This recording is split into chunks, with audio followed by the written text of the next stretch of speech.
नमस्कार सर. नमस्कार. सामाजिक विकास प्रतिष्ठान आयोजित क्रांतीज्योती सावित्रीबाई फुले पुस्तकांची जत्रा हा कार्यक्रम आपण आयोजित केलेला आहे. तर हा कार्यक्रम घेण्यामागचा काय उद्देश थोडक्यात सांगतो? बारामतीमध्ये अनेक कार्यक्रम होतात. बारामतीसारखं सुंदर शहर हे महाराष्ट्रामध्ये आहे आणि या शहरामध्ये विविध उपक्रम होताना आम्हाला असं वाटलं की आमच्या इथं साहित्य कट्टा आहे. बाकी पुस्तक वाचनासाठी ग्रंथालय आहे, परंतु संमेलनं जी होतात साहित्याची ती शहरामध्ये होतात आणि इथं ग्रामीण भागातून शहराकडे कमी लोक जातात आणि त्यांची सोय व्हावी, लोकांना पुस्तकांची आवड निर्माण व्हावी आणि म्हणून हा उपक्रम आम्ही बारामतीत घ्यायचा ठरवलं आणि त्या निमित्तानं व्याख्याने, परिसंवाद आणि बौद्धिक चर्चा, ज्ञानवर्धक चर्चा अशा पद्धतीचं वातावरण तयार होईल आणि त्यामुळे ज्ञानवर्धक चर्चा झाल्यानंतर सुसंवाद होतो आणि अनेक विषयावर मार्ग निघतो. माणसाचं जीवन आनंदी होण्यास मदत होते. म्हणून हा उपक्रम आम्ही सर्व कमिटी मिळून घेतला. तर आता मोबाईलच्या जमान्यात वाचनाची आवड किंवा वाचन संस्कृती कमी होते असं वाटतंय का? याच्यामुळे हा कार्यक्रम घेत आहे असं वाटतं? नक्कीच वाचन संस्कृती कमी होताना दिसते. मोबाईलमध्ये काय स्क्रीन असं वर वर वर वर ढकलत जातात आणि ते लगेच पुसून जातं डोक्यात. पण पुस्तक हे वाचल्यानंतर ते निरंतर लक्षात राहतं. त्यातल्या व्यक्तिरेखा, त्यातले अनुभव मार्गदर्शक ठरतात आणि म्हणून पुस्तक हा आपल्या जीवनाचा अविभाज्य अंग बनलं पाहिजे. त्याशिवाय तुमचं जीवन आनंदी होणार नाही.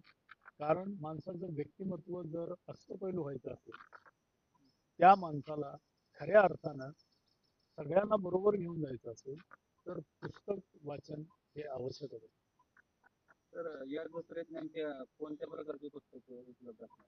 या जत्रेमध्ये सर्व प्रकारची पुस्तकं म्हणजे साहित्य, शेती असेल, म्हणजे विज्ञान असेल किंवा साहित्यिक मंडळी, नाटक, कादंबऱ्या, सर्व प्रकारची पुस्तकं, शैक्षणिक, त्याबद्दलची जी स्पर्धा परीक्षांची असतील, ते सगळी पुस्तकं या दालनामध्ये आपल्याला पाहायला मिळतील आणि विकत मिळतील. तर डिजिटल युगात पुस्तक जत्रेचे महत्व कसे टिकून ठेवतात काय वाटतं? आता डिजिटल युगामध्ये तो संस्कार आहे पुस्तक वाचन. आणि ज्या घरामध्ये लायब्ररी आहे, पुस्तक वाचतात, तिथं सुसंवाद असतो, लोक चर्चा करतात आणि ते घर आनंदी असतं. तुम्ही कुठं पहा, ज्या घरामध्ये ग्रंथालय आहे तिथं पुस्तक वाचताना लोक दिसतात आणि त्या पुस्तकावर चर्चा करतात आणि मग ते त्यांचा अनुभव त्या पुस्तकाद्वारे विविध पुस्तकांच्या माध्यमातून ते ज्ञानवर्धक अशा पद्धतीची संस्कृती तयार होते आणि ती असणं गरजेचं आहे. जर पुस्तक नसेल, मार्गदर्शकता नसेल तर माणसं एककली होतात आणि मग हातापायीवर उतरतात. तर तसं न होता समाजामध्ये जर आनंद निर्माण करायचा असेल, त्यांचं जीवन आनंदी व्हायचं असेल तर पुस्तक ही काळाची गरज आहे. तर या जत्रेमुळे स्थानिक समाजावर काय सकारात्मक बदल? नक्कीच होईल. कारण या जत्रेमध्ये आम्ही ही दरवर्षी जत्रा घेतो पुस्तकांची आणि पुस्तकांची जत्रा घेतल्यानंतर तुम्हाला दिवसभर त्या दालनामध्ये विविध पुस्तक पाहायला मिळणार. लहान मुलांसाठी, युवकांसाठी, ज्यांची जशी रुची आहे चांगल्या पुस्तकांबद्दलची, जास्तीत दर्जाची पुस्तक, पुस्तक वाचनाचा आनंद हा वेगळाच असतो.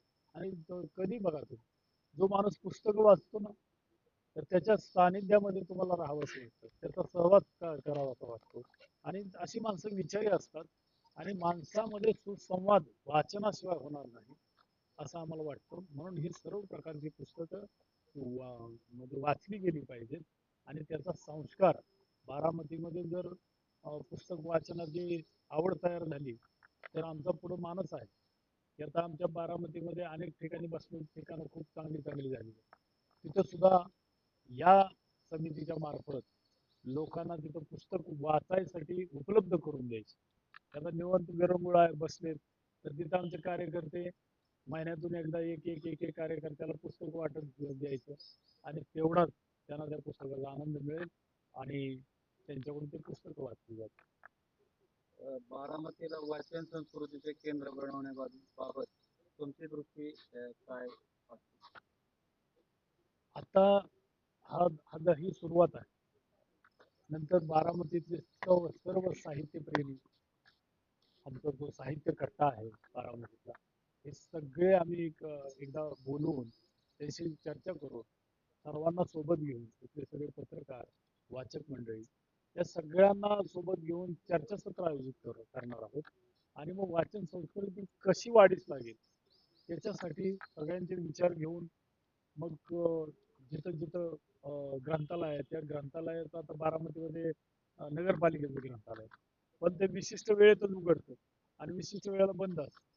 परंतु 24 तास ग्रंथालय कसं उघडं राहतं आणि मुलांना अभ्यासाची आवड कशी तयार होते याच्यासाठी बारामतीतल्या नागरिकांच्या वतीनं काही चळवळ करता येते त्याचाही आम्ही पाठपुरावा करणार आहोत. तर शेवटी हा कार्यक्रम कधी आणि कशा पद्धतीने होणार आहे थोडक्यात?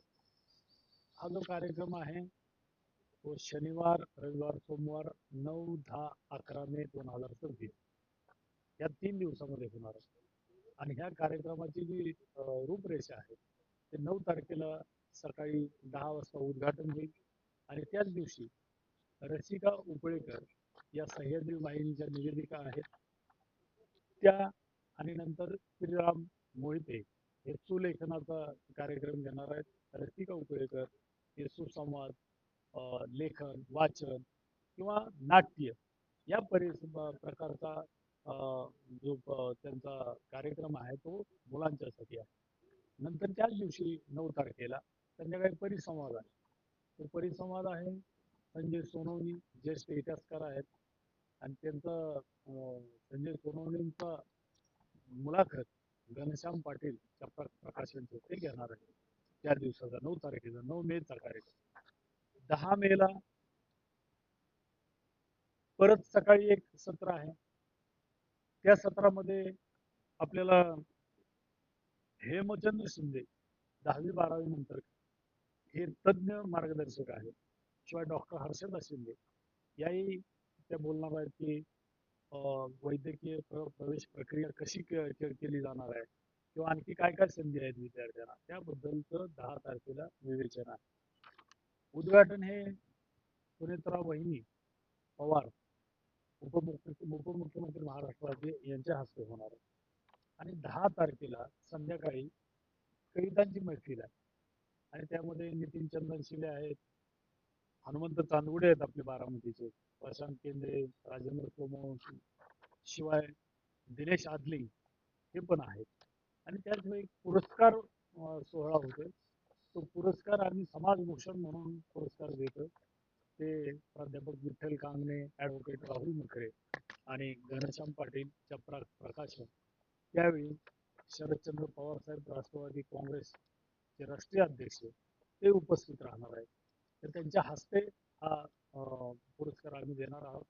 आणि त्याच दिवशी क्रांतीज्योती सावित्रीबाई फुले यांच्या कविता संग्रहाचं पुस्तक पहिल्यांदा 1854 नंतर समग्र कवितांचं जे पुस्तक आहे त्याचं प्रकाशन आम्ही युगेंद्र पवार